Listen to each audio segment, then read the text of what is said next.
Au cœur des Écritures anciennes, un nom surgit avec une fascination presque mystique. Hénoch. Bien avant le déluge, il marchait avec Dieu, un homme si juste qu'il fut épargné par la mort terrestre et relevé par Dieu. Genèse chapitre 5, verset 24. Mais la véritable intrigue entourant Hénoch va au-delà de sa sainteté. Dans des textes apocryphes comme le livre d'Hénoch, il a été témoin de secrets cosmiques impliquant des anges déchus et leurs actions dévastatrices sur terre. Les veilleurs, comme on les appelait, furent envoyés pour observer l'humanité, mais finirent par succomber au péché. Au chapitre 6 du livre d'Hénoch, il est raconté que ces anges, dirigés par Semjaza et Azazel, prirent des femmes humaines et engendrèrent une progéniture hybride, les Néphilim. Cette corruption a non seulement dévasté la terre, mais a également modifié le cours de l'histoire humaine. Le livre d'Hénoch décrit l'une des scènes les plus intrigantes et les plus sombres de l'Écriture, la rébellion des anges qui ont abandonné leur dessein céleste. Ces anges, connus sous le nom de veilleurs, étaient chargés d'observer l'humanité, mais leur proximité avec les humains a conduit à leur chute. Le chef de ce groupe, Semjaza, craignait d'être le seul à porter la responsabilité du péché. Alors il a persuadé les autres de signer un pacte, jurant à l'unisson qu'ils partageraient les conséquences de leurs actes. Ce pacte fut scellé sur le mont Hermon, un lieu qui, à cause de cet événement, devint un symbole de corruption spirituelle. Là, environ 200 anges sont descendus sur terre, un acte qui défiait directement l'ordre divin. Le nom Hermon est associé à la malédiction, reflétant l'impact éternel de cet événement sur l'histoire de l'humanité.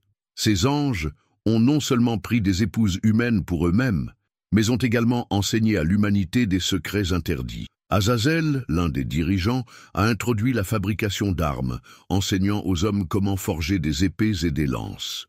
Il révèle également aux femmes l'art de la séduction, notamment l'utilisation de produits cosmétiques, dénaturant le rôle naturel et sacré de la création. D'autres anges partageaient des connaissances telles que l'astrologie, la sorcellerie et l'utilisation d'herbes à des fins occultes. Le résultat fut un monde imprégné de violence, d'immoralité et d'idolâtrie. La Bible fait écho à cet événement dans des passages tels que Jude chapitre 1 verset 6 qui déclare « Et il a réservé dans les chaînes éternelles, dans les ténèbres, jusqu'au jugement du grand, les anges qui n'ont pas gardé leur royaume, mais qui ont abandonné leur propre maison. » Jour. Cette description renforce l'idée que ces anges déchus ont dépassé les limites fixées par Dieu, choisissant délibérément la rébellion. Les premiers écrivains chrétiens tels que Tertullien et Justin Martyr ont également commenté ces événements, soulignant l'impact dévastateur de la rébellion des veilleurs sur terre. Tertullien, par exemple, considérait les actes de ces anges comme une des causes directes de la corruption humaine, tandis que Justin voyait en eux un avant-goût du jugement divin qui s'abattrait sur toute forme de rébellion contre Dieu. L'influence de ces anges déchus ne s'est pas limitée à la destruction physique, mais a également provoqué une profonde perturbation spirituelle dans la création. Les enseignements qu'ils apportaient déformaient les desseins divins, conduisant l'humanité à s'éloigner de Dieu. Le pacte des veilleurs et leurs actions ultérieures étaient non seulement un affront direct au Créateur, mais aussi un acte qui se répercutait sur les générations futures, entraînant des conséquences éternelles pour le monde. Cette rébellion nous offre un aperçu du grand conflit spirituel qui imprègne toute l'histoire humaine. Cela nous rappelle également que même si les forces du mal sont puissantes, la justice divine est inébranlable. Dieu n'a pas ignoré les actes de ces anges déchus. Au lieu de cela, il leur a réservé un jugement sévère, soulignant sa sainteté et sa souveraineté.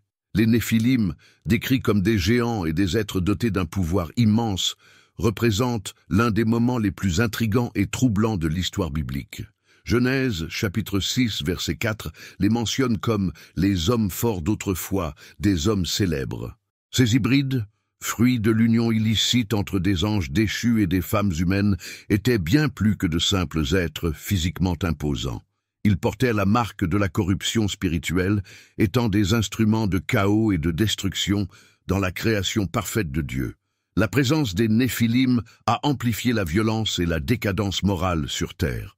Genèse chapitre 6 verset 5 souligne que la méchanceté de l'homme était grande sur la terre et que toutes les intentions du cœur étaient continuellement mauvaises. Cette corruption ne se limitait pas à la sphère humaine, mais touchait également l'ensemble de la création. Selon certaines traditions apocryphes et textes anciens, les Néphilim étaient responsables de la destruction des animaux, de la destruction des récoltes et de la terreur des communautés humaines, en plus de perpétuer l'idolâtrie et la rébellion contre Dieu. L'arrivée des Néphilim a marqué une étape importante dans ce qui peut arriver lorsque les limites divines sont transgressées. Les veilleurs, en introduisant des connaissances interdites et en générant une progéniture hybride, ont non seulement désobéi à Dieu, mais ont également corrompu la structure naturelle et spirituelle du monde.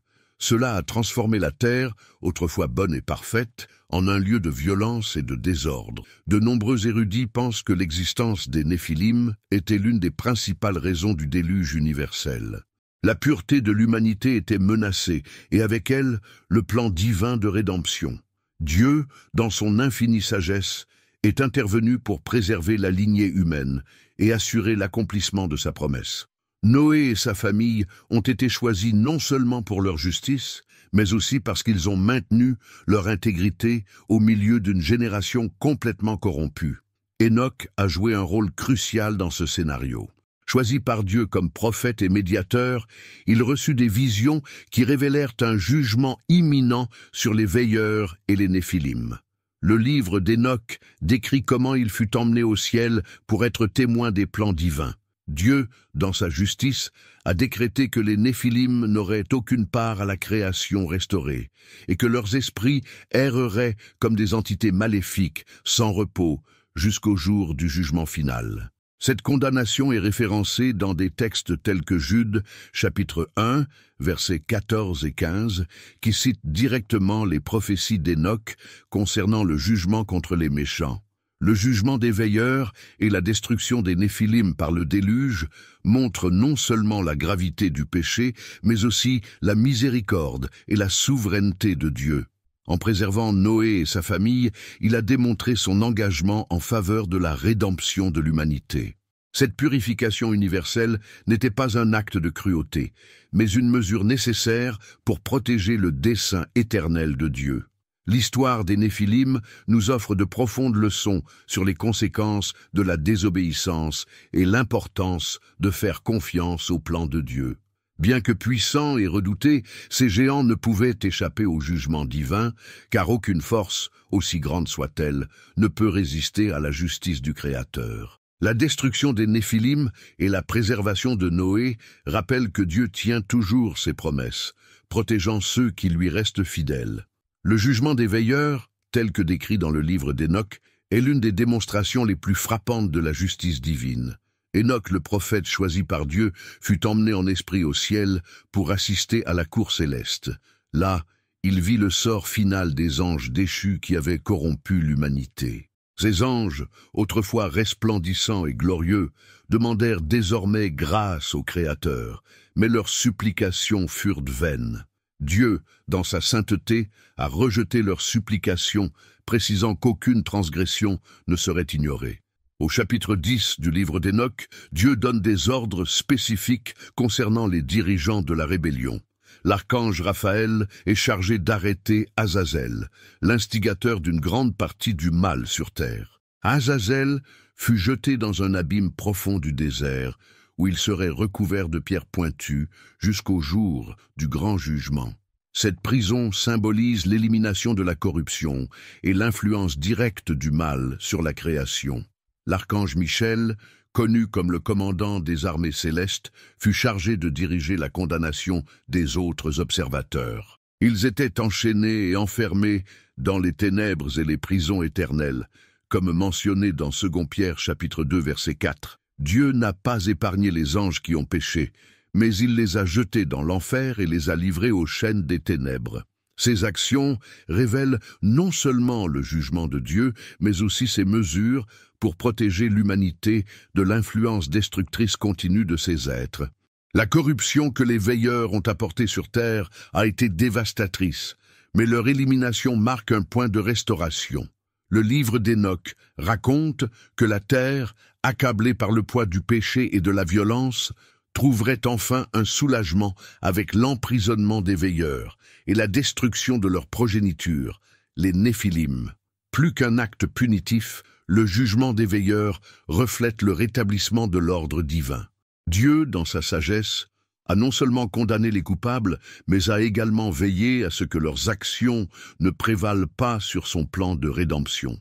Le message ici est clair. Aucune force rebelle, qu'elle soit céleste ou terrestre, ne peut échapper à la souveraineté du Créateur. Le déluge universel était plus qu'une catastrophe naturelle. C'était une intervention divine aux proportions cosmiques. La terre était devenue méconnaissable devant Dieu. Genèse chapitre 6 verset 12 déclare « Et Dieu vit la terre, et voici, elle était corrompue, car toute chair avait corrompu sa conduite sur la terre. » La présence des Néphilim, la violence endémique et l'idolâtrie ont fait du monde un lieu incompatible avec les desseins divins. Dans ce scénario de chaos, Dieu a choisi Noé, un homme juste et intègre dans sa génération.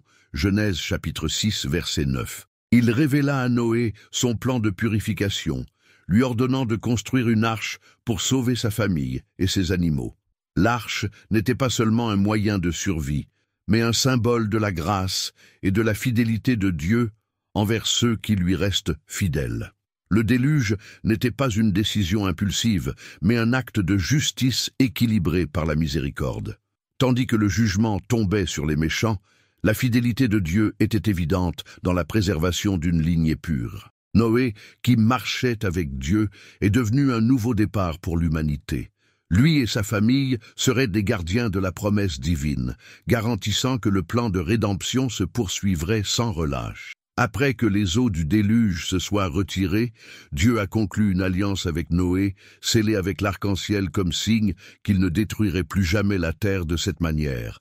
Genèse chapitre 9, versets 12 à 17. Cette promesse réaffirme la compassion divine, même face à la sévérité de sa justice. Le déluge n'était donc pas seulement une destruction, mais un renouveau, une opportunité pour que la création recommence conformément au dessein de Dieu. Cet événement historique est porteur de profondes leçons spirituelles. Il nous rappelle que Dieu ne tolère pas le péché et la corruption, mais qu'il n'abandonne pas non plus ceux qui lui sont fidèles. La fidélité de Noé est un exemple de la façon dont, même au milieu de la dépravation, il est possible de vivre une vie qui plaît à Dieu.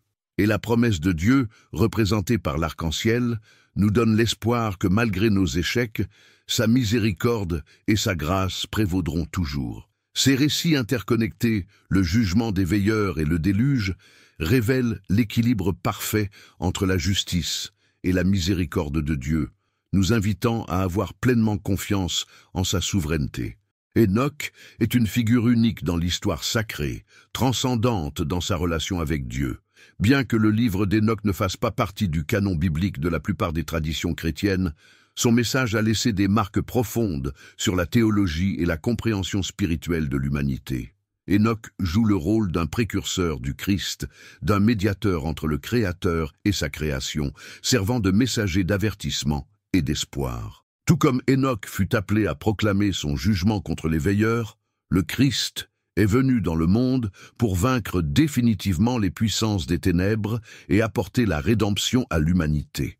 Le livre d'Hénoch raconte des visions célestes dans lesquelles il est emmené en présence divine pour intercéder pour les anges déchus, uniquement pour leur transmettre le message que leurs supplications ont été rejetées.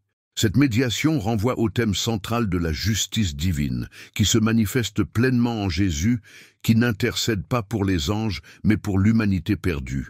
L'influence d'Hénoch sur la pensée chrétienne est évidente dans le Nouveau Testament, en particulier dans Jude chapitre 1 versets 14 et 15, qui cite directement ces prophéties. « Voici, le Seigneur est venu avec des milliers de ses saints pour exécuter le jugement sur tous, et pour convaincre tous les impies, de toutes leurs œuvres impies. » Cette citation confirme que les messages d'Hénoch transcendent le temps, résonnant dans la promesse d'un jugement final, mais aussi d'espoir pour les justes. La vie d'Hénoch, décrite dans Genèse chapitre 5 verset 24, est le témoignage d'une marche fidèle avec Dieu.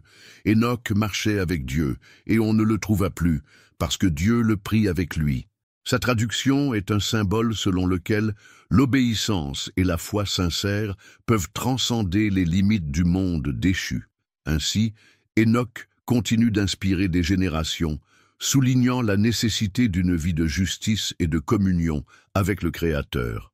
L'histoire des veilleurs, des Néphilim et du rôle d'Hénoch révèle de profondes leçons pour l'humanité. À la base, il met en évidence les dangers de s'éloigner du dessein divin et de céder à la tentation de la connaissance interdite. La recherche des secrets du ciel, lorsqu'elle est menée en dehors de la volonté de Dieu, conduit à la destruction, comme en témoignent les actes des anges déchus. Ce récit nous rappelle que la lutte entre les forces du bien et du mal est constante. Même en période de corruption généralisée, comme au jour de Noé, Dieu intervient pour protéger ceux qui restent fidèles. Il n'abandonne jamais ses enfants, mais il exige de nous une vie d'obéissance et de confiance. L'histoire nous met également au défi de rechercher la sagesse divine, plutôt que de succomber au charme de la connaissance corruptrice. Les enseignements interdits apportés par les veilleurs, tels que la sorcellerie, l'idolâtrie et les armes de destruction, servent d'avertissement quant au fait que la poursuite effrénée du pouvoir et du contrôle peut conduire à la ruine. D'un autre côté, l'exemple de Noé et d'Hénoch nous montre que la vraie sagesse réside dans le fait de suivre les voies de Dieu. Enfin, cette histoire nous rappelle que Dieu est souverain. Tout comme il a jugé les veilleurs et purifié la terre par le déluge, il continue d'œuvrer dans nos vies aujourd'hui, offrant la rédemption et le renouveau à ceux qui se tournent vers lui. Les textes apocryphes comme le livre d'Hénoch offrent une perspective fascinante sur les événements mentionnés dans la Bible. Bien qu'ils n'aient pas été universellement acceptés dans le canon des Écritures, ces textes étaient largement connus et discutés dans l'Église primitive. De nombreux pères de l'Église, tels que Tertullien, Origène et Athénagoras, ont reconnu sa pertinence pour comprendre le contexte spirituel et historique de l'Ancien Testament. Les archéologues et les universitaires continuent d'explorer les récits contenus dans ces textes pour rechercher des liens avec des événements historiques et culturels. Les références aux Néphilim et aux veilleurs, par exemple, peuvent être liées aux traditions de géants et d'êtres puissants présentes dans les cultures anciennes, comme les récits sumériens et babyloniens. Ces traditions semblent converger vers un thème commun: l'interaction entre les êtres célestes et les humains et ses conséquences pour l'humanité. La découverte de fragments du livre d'Hénoch dans les manuscrits de la Mer Morte, par exemple, a jeté un nouvel éclairage sur son importance historique et théologique. Ces manuscrits révèlent que le récit d'Hénoch était largement respecté parmi les Juifs de la période du Second Temple, influençant même la pensée apocalyptique des premiers chrétiens. Ces réflexions enrichissent non seulement notre compréhension de l'Écriture, mais nous invitent également à considérer la profondeur des interactions entre le divin et l'humain à travers l'histoire. Bien que controversés, des textes comme le livre d'Hénoch élargissent notre vision du plan de Dieu et nous mettent au défi de vivre avec discernement, en faisant confiance à la souveraineté divine sur toute chose. Les écrits attribués à Hénoch portent une vision apocalyptique qui résonne tout au long des pages de l'Écriture, notamment dans le Nouveau Testament. Il a non seulement prophétisé le jugement des veilleurs, mais il a également anticipé la destinée ultime de l'humanité, soulignant le moment où Dieu jugerait les méchants et récompenserait les justes. Ces visions sont profondément alignées sur les descriptions de l'Apocalypse, où le triomphe final du Christ sur le mal est annoncé sous une forme glorieuse. Le livre d'Hénoch mentionne à plusieurs reprises le grand jour du Seigneur, une période de jugement cosmique au cours de laquelle toutes les forces rebelles, y compris les esprits des Néphilim, seraient vaincus. Ce récit complète des textes bibliques tels que Daniel chapitre 7 versets 9 et 10 et Apocalypse chapitre 20 versets 11 à 15, qui décrivent le trône blanc du jugement et l'ouverture des livres qui enregistrent les actions humaines. Tout comme Hénoch a vu les veilleurs être jugés, l'Apocalypse renforce le fait que personne n'échappera au regard juste de Dieu. Hénoch parle également de la restauration du royaume de Dieu. Il envisage une nouvelle création, purifiée de la corruption et de la violence, où régnera la justice. Cela est lié à Apocalypse chapitre 21, versets 1 à 4, qui parle d'un nouveau ciel et d'une nouvelle terre, où Dieu essuiera toutes larmes de leurs yeux. Le témoignage d'Hénoch nous rappelle avec force que la fin n'est pas seulement le jugement, mais aussi la rédemption et la restauration pour ceux qui restent fidèles. Les écrits d'Hénoch sont également pertinents pour la compréhension eschatologique de l'Église. De nombreux érudits pensent que ces prophéties ont influencé la vision des premiers chrétiens sur les derniers jours, contribuant ainsi à façonner l'attente du retour du Christ pour établir son royaume éternel. La présence de ces prophéties dans Jude et leur similitude avec les descriptions de l'Apocalypse montre que le message d'Hénoch transcende son époque et reste au cœur de l'espérance chrétienne. L'histoire d'Hénoch et des veilleurs nous met au défi de réfléchir à notre propre relation avec Dieu et à notre voyage spirituel. Nous vivons dans un monde où la corruption, la tentation et le désir de pouvoir séduisent encore l'humanité, tout comme au temps d'Hénoch. Cependant, le message central de son histoire est que Dieu reste souverain et offre la rédemption à ceux qui choisissent de le suivre. La fidélité d'Hénoch, démontrée dans sa marche avec Dieu, est un exemple inspirant pour les croyants de toutes les générations. Il a vécu à une époque de grande corruption, mais son obéissance et sa foi l'ont rendu digne d'être pris par Dieu sans connaître la mort. Genèse chapitre 5, verset 24. Cet acte était une préfiguration de la promesse de la vie éternelle pour ceux qui se trouvent en Christ. La pertinence de l'histoire d'Hénoch se reflète dans les défis auxquels nous sommes confrontés aujourd'hui. Tout comme les observateurs ont apporté des connaissances et des pratiques qui ont égaré l'humanité, nous vivons à une époque où l'information et les idéologies peuvent corrompre et éloigner les gens de Dieu. L'exemple d'Hénoch nous exhorte à rechercher la sagesse divine et à résister aux tentations qui nous éloignent du but pour lequel nous avons été créés. De plus, l'histoire d'Hénoch nous rappelle la certitude du jugement divin. Même si l'amour et la miséricorde de Dieu sont vastes, il n'ignore pas le péché. Cette prise de conscience doit nous conduire à une posture d'humilité, de repentance et de recherche continue d'une vie de sainteté. Enfin, la promesse de restauration présente dans les prophéties d'Hénoch nous offre de l'espoir. Dieu non seulement juge, mais rachète et restaure également. En Christ, nous sommes certains que le mal sera vaincu et qu'un nouveau ciel et une nouvelle terre nous attendent. Cette espérance devrait nous motiver à vivre de manière à glorifier Dieu, sachant que notre fidélité n'est pas vaine.